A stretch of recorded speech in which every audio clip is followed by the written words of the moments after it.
तो hello guys, welcome back on हमारा blogs YouTube channel. दोस्तों, अभी हम खड़े हैं इंडिया के प्रथम गांव पे, जो कल तक भारत का आखिरी गांव हुआ करता था। आज वो भारत का प्रथम गांव है और इस गांव में जाने के बाद मैं आपको दिखाऊंगा इस गांव में क्या क्या चीज़ें हैं और इस गांव में क्यों जाना चाहिए, ऐसी क्या खासियत है, ऐसी क्या फैसिलिटी है जो इस गाँव में हमें जाना चाहिए। तो बने रहिए इस वीडियो में और हमारे पूरे इस वीडियो को देखिए लास्ट में। अगर वीडियो पसंद आए तो प्लीज़ चैनल को लाइक करें, शेयर करें, सब्सक्राइब करें।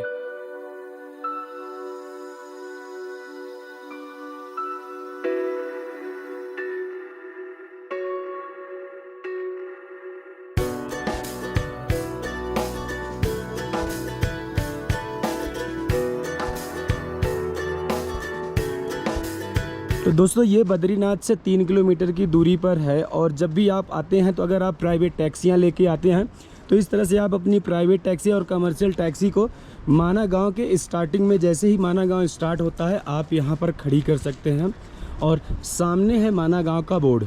इस कंस्ट्रक्शन को बनते हुए पूरा 1 साल हो गया। 1 साल पहले भी ऐसे ही बन रहा था और इस साल भी ऐसे ही बन रहा है।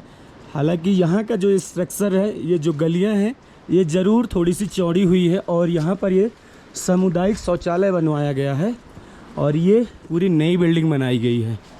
अभी सुबह का 6:30 बज रहे हैं, इसलिए माना गांव की जो सारी दुकानें हैं वो ऑलमोस्ट अभी बंद हैं। तो माना गांव की जो खूबसूरती है वो यहीं से देखने को बनती है। यहाँ के जितने भी दीवार मिलेंगे उस तरह से इसमें इस तरह से पेंटिंग की गई है। सभी दीवारों में आप जहाँ भी देखेंगे सभी दीवारों में पेंटिंग है और ये छोटे छोटे दुकान हैं।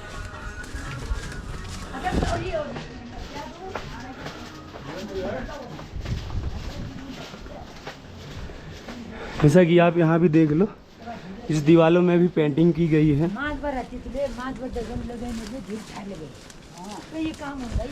इस माना गांव को घूमने के लिए कम से कम आपके पास 2 घंटे का समय होगा, तो आप इस गांव को पूरी तरह से अच्छी तरह से घूम सकते हैं।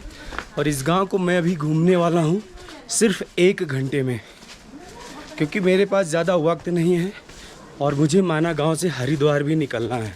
रूम फैसिलिटी भी अवेलेबल है माना गांव में। यहाँ से है व्यास गुफा 800 मीटर, भीम पुल 500 मीटर और गणेश गुफा 400 metre.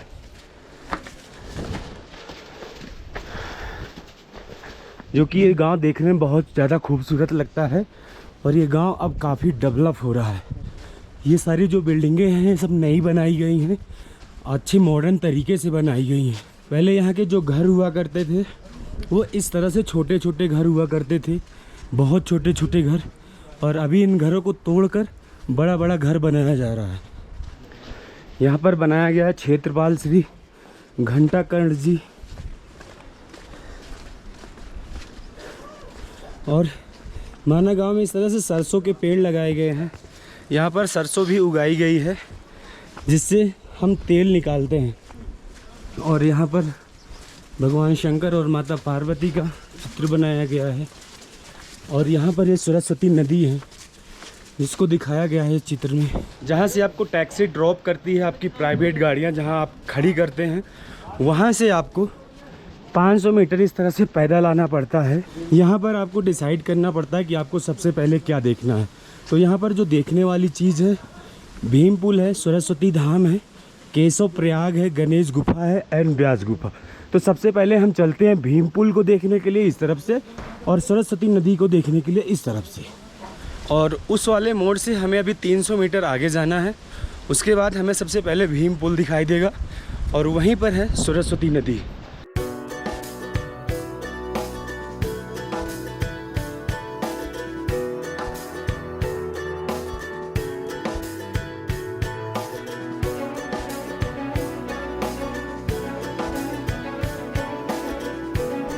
This is called the view point. तो अगर आप यहाँ पर आते हैं तो इसको व्यू पॉइंट कहते हैं। यहाँ से आप सरस्वती नदी को अच्छी तरह से देख सकते हैं। तो दोस्तों, यहाँ पर क्या है, नदी, और ये है सरस्वती नदी। सरस्वती नदी यहीं से बहती हैं और वहीं से सरस्वती नदी गायब हो जाती हैं। तो अभी हम चलते हैं, आपको नज़दीक से दिखाते हैं कि सरस्वती नदी का उद्गम कहाँ से होता है।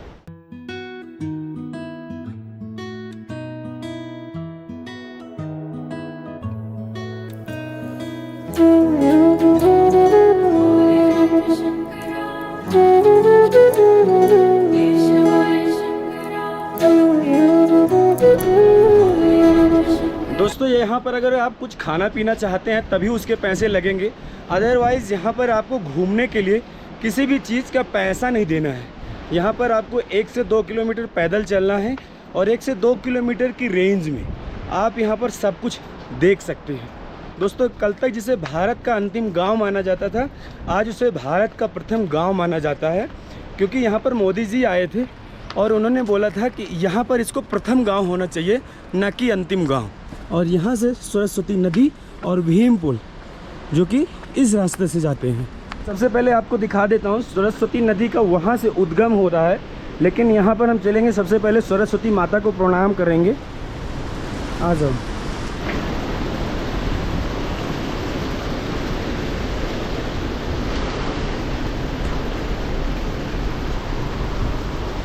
इस मूर्ति को भी ढक दी गई है।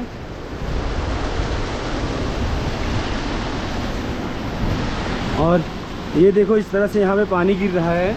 क्या खूबसूरत नज़ारा है और बहुत ही ज़्यादा ये जो दृश्य है देखने में अच्छा लग रहा है। तो ये है पौराणिक सरस्वती मूर्ति दर्शन, सरस्वती नदी। तो ये है माता का मंदिर जो पिछली साल भी बन रहा था और इस साल भी बन रहा है। और यहाँ से फाइनली आप देख सकते हो माता का उद्गम हो रहा है। तो दोस्तों, यहाँ पर कहानी क्या है? दोस्तों, यहाँ पर गणेश भगवान तपस्या करना चाहते थे, लेकिन माता सरस्वती का वेग इतना ज़्यादा था कि उनकी आवाज़ यहाँ पर कम नहीं हो रही थी। तो गणेश भगवान ने उनसे बोला कि आप अपने इस वेग को, इस साउंड को कम कर लो, मुझे डिस्टर्ब हो रहा है। तो माता सरस्वती ने कहा कि आप यहाँ से जो पूजा पाठ करते हो वो करना बंद कर दो, क्योंकि मैं अपना वेग, अपना साउंड कम नहीं करूँगी। तो यहाँ पर उन्हें श्राप दिया गया था कि तुम यहीं से निकलोगी और यहीं पर ख़त्म हो जाओगी। आज के बाद तुम्हें दुनिया में यहाँ के अलावा कोई भी देख नहीं पाएगा।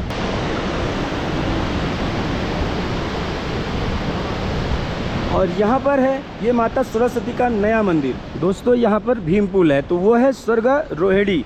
तो जब इधर से भीम स्वर्ग की तरफ जा रहे थे तो उन्हें रास्ते में इस पुल को क्रॉस करना था, जिसकी वजह से उन्हें जाने में दिक्कत हो रही थी। तो उन्होंने इस पुल को बनाने के लिए एक बड़ा सा पत्थर उठाकर रख दिया।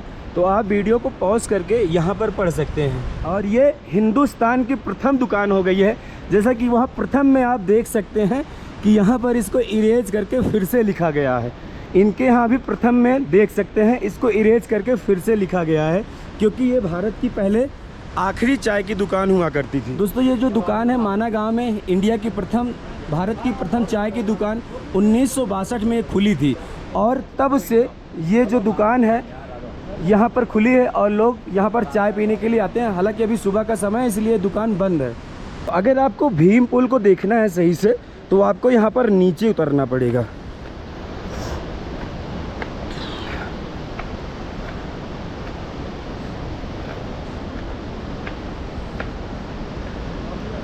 तो दोस्तों, आप ये जो बड़ा सा पत्थर है, आप इसको यहाँ पर देख सकते हैं। इसको कहते हैं भीम पुल। वाकई में दोस्तों है ना लाजवाब। ये जैसा कि आप ये देख सकते हो, इतनी ऊंची चट्टान थी और नीचे इतनी ज़्यादा खाई थी। इस खाई को क्रॉस करना था। जब स्वर्गारोहिणी की तरफ भीम जा रहे थे, भीम, अर्जुन, नकुल, सहदेव, सारे 5 पांडवों जा रहे थे, तो इस पुल को उन्हें क्रॉस करना था। तो ये जो बड़ा सा पत्थर आप देख रहे हैं, इसको उन्होंने उठाकर रखा था भीम ने। तो तब जाके ये इस पुल का निर्माण हुआ था। और इसी पुल की तरफ से वो उधर से चले गए थे स्वर्गारोहिणी की तरफ। दोस्तों, यहाँ पे जो सरस्वती जल का महत्व है, यहाँ पर ये पूरा बताया गया है कि जो मानव सरस्वती जल के स्पर्श से आचमन, स्नान, पूजा, स्तुति तथा वंदन करते हैं, उनके वंश में सरस्वती का विच्छेद नहीं होता, अर्थात उनके वंश में सभी लोग बुद्धिमान होते हैं। सरस्वती जल माँ धार्मिक प्रस्थान की शुद्धिकरण और विद्या की बुद्धि में प्रयोग आता है। तो आप यहाँ पर आएँ, तो अगर आप इस जल को छू लेते हैं तो आपके घर में सभी लोग विद्वान और अच्छे संस्कार और सभ्य संस्कार वाले लोग हो जाते हैं।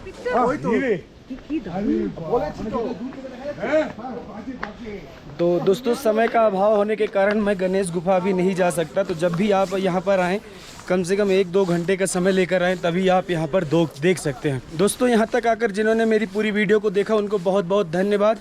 और अगर वीडियो पसंद आई हो तो प्लीज़ चैनल को लाइक करें, शेयर करें एंड सब्सक्राइब करें।